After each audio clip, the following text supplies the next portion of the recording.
My own profession is full of scum. My own profession is full of the worst people I have ever met in my entire life. And the only reason I still desperately try to cling on to the label of journalist, despite the fact that I now do this for a living, is that I want to rescue it. I want to return journalism to, telling the truth, speaking truth to power, revealing things that somebody somewhere doesn't want you to know. I want journalism to go back to that and away from progressive virtue signaling. Because this stuff is dangerous, and these people are in the Cold War. The Soviets used to call lefties useful idiots. Well, the forces of radical Islam, or as I would put it, Islam.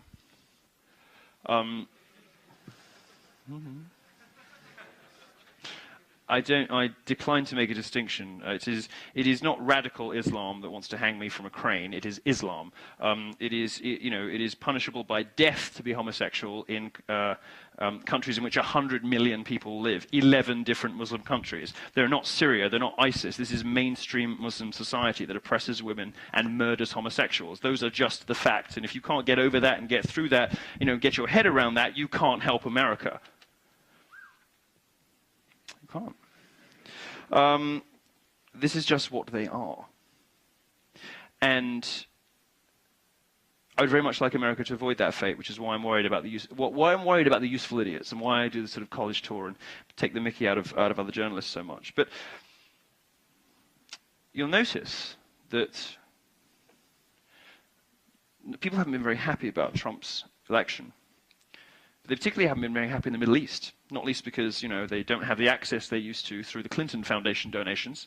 No, does anyone here know a gay person who voted for Hillary Clinton? Yeah? All right, I will issue cyanide after this talk.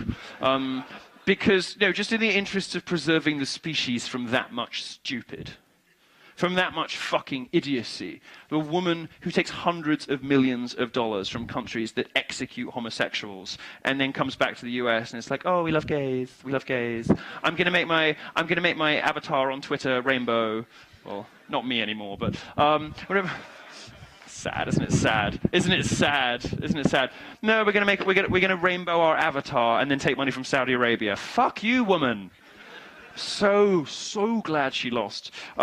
So happy about it. But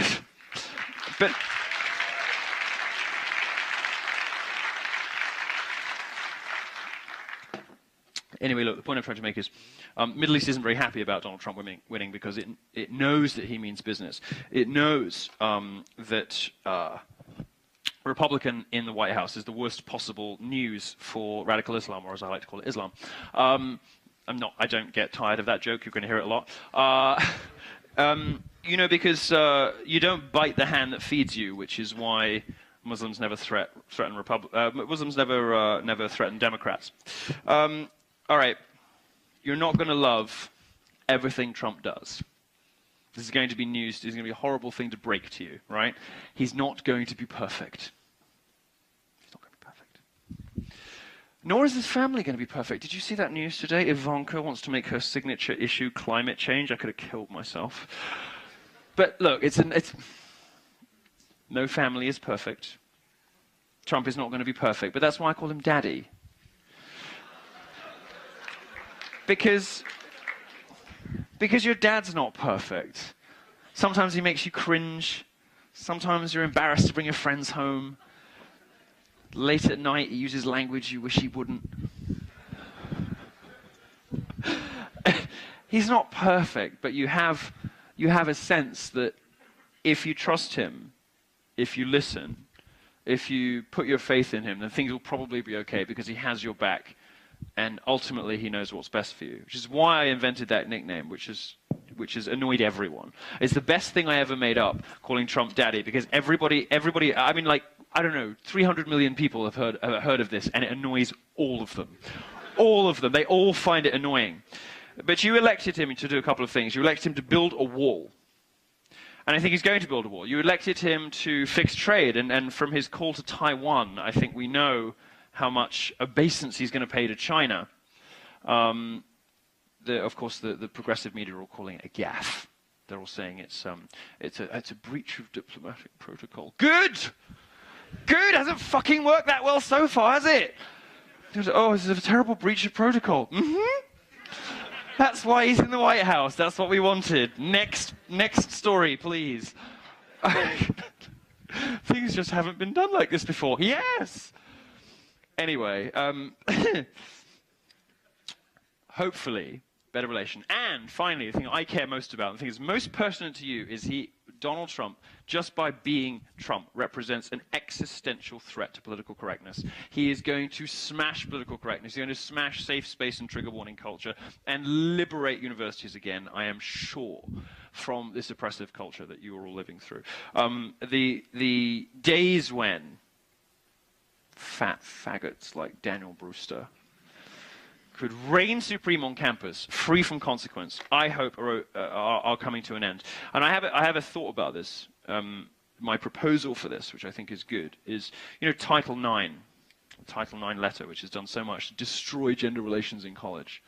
Very badly drafted and badly implemented letter sent by the Department of Education, which basically said, anything you ever do could, even by mental social justice warriors, be interpreted as not being fair to both sexes, will pull your federal funding.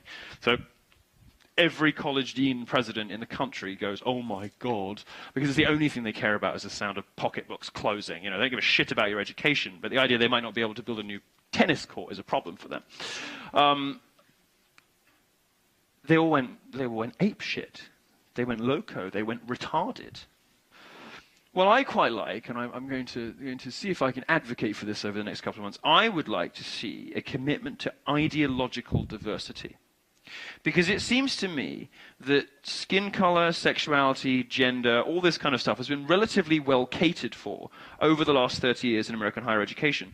The one kind of diversity that progressives don't like is ideological, political. How about we suggest to colleges, gently, delicately, in a letter that starts, "Dear colleague," how about we start suggesting to universities that if they don't give you libertarian, Republican, conservative speakers at roughly the same volumes that they force feed you these odious, talentless, ugly, miserable feminist cunts, that they might lose a bit of funding. Be a smart idea, right? And people like Daniel Brewster, who discriminate on the basis of political ideology, they just lose their tenure. I want to talk to you about one more thing, and then we're going to go into a Q&A, because I'm still feeling very guilty about starting late, and I want to get you all to get the opportunity to ask me something, unlike those spineless weasels. Given the opportunity, see, isn't it amazing? Like, they just don't think. They don't think. So I'm in the audience, and there's this guy out there I don't like very much, and I'm kind of like pissed because he's doing this sort of lecture, you know, sort of like, why can't, you know, there's no opportunity to respond. He's not, you know, because this is one of the things they do, like progressives, they'll say, well, you can come, but you have to debate, you can't just give a talk, because if you give a talk, we're kind of like giving a platform to you. As opposed to the other 364 days a year when you have liberals. Okay. So you sit there in the audience and you're thinking to yourself, I know, well, get him. This will get him. I'll wait till he's like reaching a little crescendo where he thinks he's making a really good point, and then I'll be like, yo, this is about free speech. Why can't we ask you questions? You can in the Q&A. This is how lectures work. And actually, I'll just give you the opportunity now, since you're being so fucking rude. Like, let's just go for it. What's your question? Yeah, showed you. I can't get over it. I can't get over it. They're so stupid. They're so stupid. Okay, last thing I want to talk about. Ben Carson, who's just been announced the head of the Housing and Urban Development. Head of Housing and Urban Development. I love that, you know, Dr. Ben Carson, you know, the surgeon with the miracle hands, you know, this great, thoughtful, brilliant man is being called, you know, horribly unqualified. You know, by the left, their only qualifications come from, oh, well, anyway. He's wonderful, and we did all spend some time during the primaries making fun of his voice. I did myself suggest on occasion that he should probably lay off the Xanax. If only he'd done the coke that it looked like Trump was doing in the Hillary debates. No, I'm kidding. I'm kidding. I still want to be press secretary. I'm joking.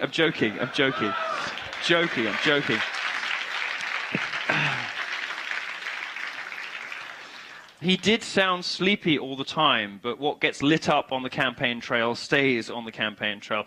One of the reasons I like him is he's a sort of dissident minority like me. He's one of those people that just blows their minds. It's like, but how could you be black and a Republican? How could you be gay and a Republican? How could you be... And they reserve special hatred. I mean, to be honest with you, I don't get it that bad, because, you know that anything they can say about me, I've said way funnier myself 6 months previously. You know, oh, what are you going to do? Oh, I sucked that blah, blah, blah, black dick. Yeah, okay. You know, how awful. He's an attention seeker. Really? Yeah. Just goes around insulting people for effect. Really? So devastating. No, anything they can say about me, I've already said about myself. But they reserve special loathing and hatred, vitriol. It's a disgusting kind of language for women and blacks who go off ideological reservation. They're sort of seen as ungrateful. In some way. If you think about the way that feminists talk about, you know, the tiny minutiae of language when it comes to how you're allowed to speak to women, you know, this sort of manspreading, mansplaining, microaggressions, looking for sexism where it doesn't exist, all these mansplaining, all these ways in which men are supposedly sending subtle signals that, you know, this is the last remaining vestige of white male patriarchal domination, you know, sort of, you're sort of imposing or whatever. These tiny ways in which they impose linguistic rules on you about how you're allowed to speak to women. But when it comes to Sarah Palin, they'll just call her a disgusting fat cunt.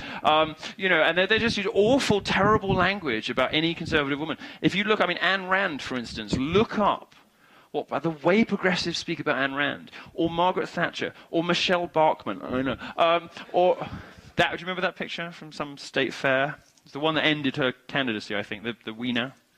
Remember that? Well, no, it was a corn dog, wasn't it? A corn dog or something? She was like, oh. Very, very bad advice she was getting. They're such hypocrites. But they reserve special hatred for blacks and for women who go off ideological reservation. Well, one of the points of my speaking tour, one of the things I like about Ben Carson is he just sort of explodes this myth, like great people before him, Clarence Thomas, that because you have a particular skin color or orientation, or sex, or gender, or whatever, that you have to believe certain things.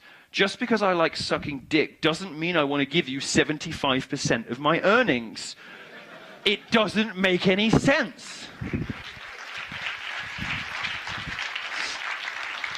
And in fact, gays are natural libertarians. Of course we are. You know, why would we pay disproportionately into the tax system, as all men do, when we don't even, you know, get babies out of it? We don't get anything. I mean, what the hell do gay people get out of the tax system? Nothing. Nothing. I mean, maybe a discount on HIV meds, but it's mostly you guys getting it now, you know. Some kind of subsidization, I don't know, whatever. AZT subscriptions. But gay people don't use this stuff because this stuff is geared towards the family. So why the fuck would we want to pay for it? Makes perfect sense to you gays be libertarians. Anyway, he explodes these ridiculous myths that if you look a certain way, you have to believe a certain thing. It's funny, you know, Ben Carson was liked enough to cameo in Farrelly Brothers comedies, but now he's being burned in effigy by the leftist media. Just an example of how national treasures become hated the minute they become Republicans. But Donald Trump's presidency, I think, represents a sort of sea change in this. It represents a moment America stood up and said, you know what, this is fucked. This is really fucked. It's wrong. Some of the people in the left-wing media are the most bigoted, disgraceful people that it is possible to imagine. The least well-qualified people to lecture me on how I live my life. And these are the people who are the arbiters of sexism and racism and what it means to be a good person in public life. And they're the least qualified people imaginable. to make those kinds of determinations. And I think, you know, when you look at Ben Carson and Diamond and Silk and Peter Thiel and me and, you know, all these various people who embrace Donald Trump, embrace the glamour and aspiration, the fresh start by the total dismantling of political correctness represented by Donald Trump, you begin to see a little glimmer of how bright the future could be. A little shaft of light, a little hope, a little promise that perhaps America has not completely lost the forces of progressivism. And I don't think it is. I don't think it is. Ben Carson, like so many of Trump's other cabinet appointments, really gets it. We're going to have a cabinet full of glorious deplorables. It's going to be wonderful. You know, New York Magazine reported with horror that General Michael Flynn, who is one of Trump's new security advisors, was a Milo Yiannopoulos fan. And they reported it with sort of like, oh, God, how could this be the case? Well, it's obviously the case. I'm really funny. But what they're trying to sort of isolate, and they're trying to, you know, demean and belittle. And they came after Steve Bannon, who's the sort of executive chairman of where I work, and it's not working anymore. It's not working anymore. You can't just throw out these terms, racist, sexist, homophobe, transphobe, and expect it to destroy people's reputations. When they came for Steve Bannon, which you'll all have heard about by now, it was a test.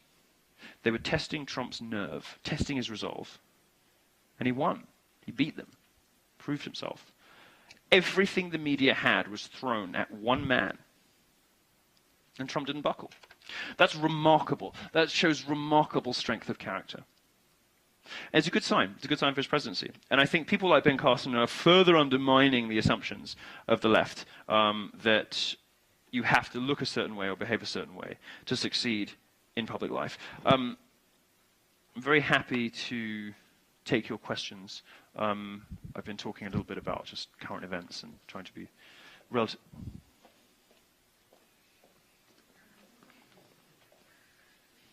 All right, this what's is working going on? now. We're taking questions from Twitter. Oh, perfect. Well, fine. Well, thank you very much. Thank you, and I'm happy to take your questions from Twitter. They didn't. All right. So They didn't tell me I was going to get a glamorous assistant. Oh, well, thank you. I'm here to help you. Wonderful, wonderful. Okay, so first question from Twitter. Do you think Trump's presidency will reflect his personality during his campaign or his acceptance speech? Oh, I hope so. Oh, the campaign or the acceptance speech? Yeah. Oh, well, I hope the campaign. I want it to be as obnoxious and bombastic and irritating as possible.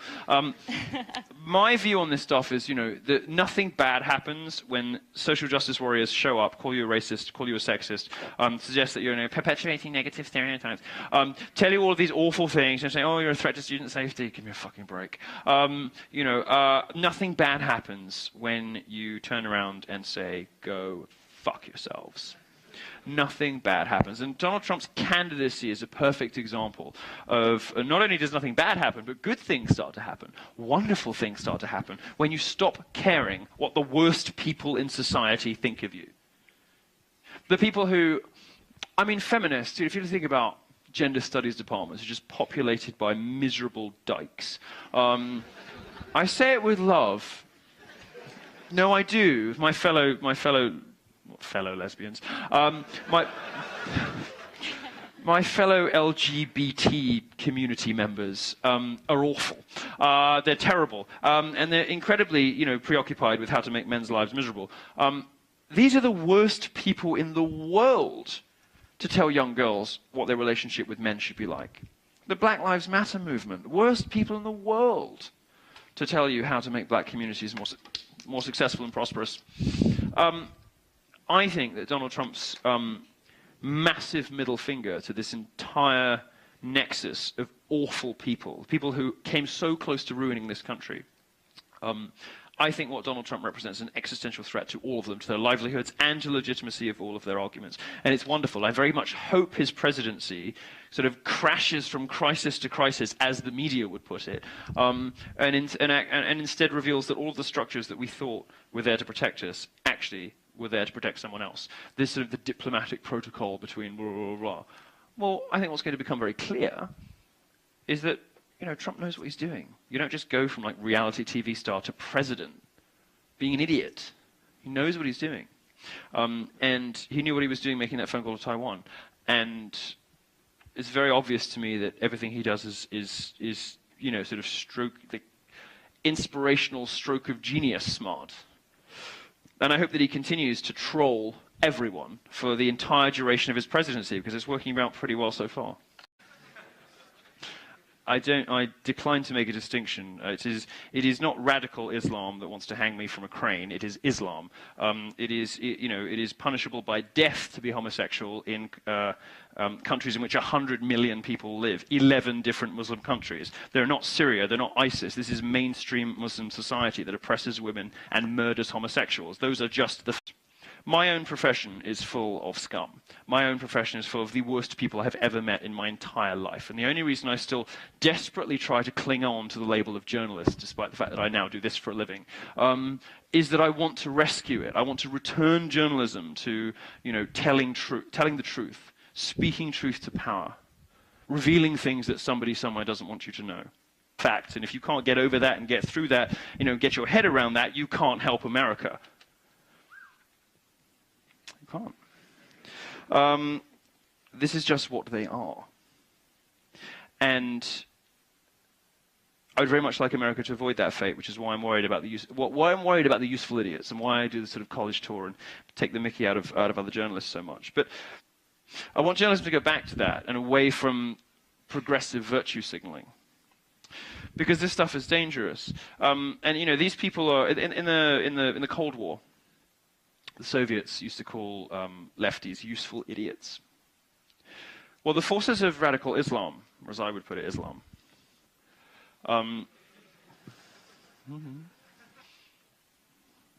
you'll notice that people haven't been very happy about Trump's election.